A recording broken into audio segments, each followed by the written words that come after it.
Kenyan President Uhuru Kenyatta visited the White House in Washington, D.C. this week. President Kenyatta, it's an honor to welcome you to the White House, the Oval Office. Good to see you again. U.S. President Joe Biden made the coronavirus pandemic one of the main topics of discussion. Washington has donated 2.8 million doses of COVID vaccine to Kenya as part of 50 million donated to the African Union.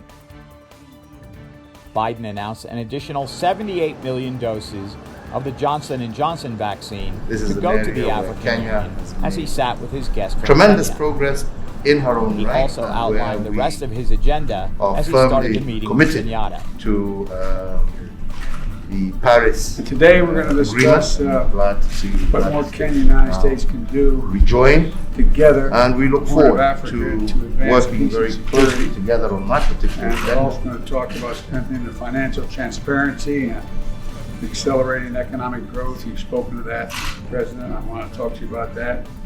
And the fight against climate change. The Kenyan president fondly remembered Biden's visit to Nairobi when he was the vice president in the administration of President Barack Obama.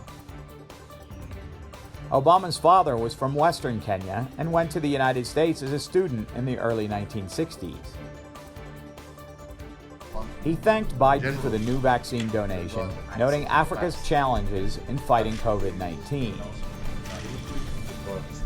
As many of you will know, as a continent, we are lagging well behind the rest of the world in terms of being able to vaccinate our people. So any additional support, like the President has just mentioned, is greatly welcomed. Security is a key area of cooperation between the U.S. and Kenya. After former President Donald Trump pulled military personnel out of Somalia, resources were strengthened in Kenya. Both countries are worried about the Al-Shabaab terror group.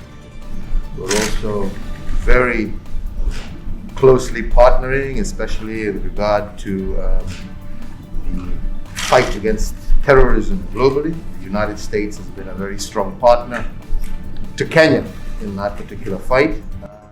Kenyatta also addressed the international effort to ease the effects of climate change. This is an area where Kenya has made tremendous progress in her own right and where we are firmly committed to the Paris Agreement, and we're glad to see the United States now rejoin, and we look forward to working very closely together on that particular agenda. The Kenyan leader noted that Africa emits the least greenhouse gases, but suffers the most extreme effects of the global warming phenomenon. Kenyatta encouraged more American investment in Africa as well.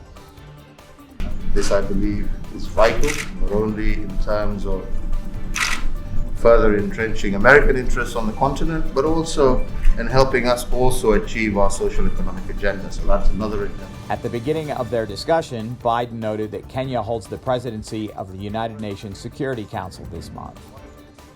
ADN TV will continue to report on diplomatic developments concerning the Horn of Africa. So do I. Thank you. Thank you all.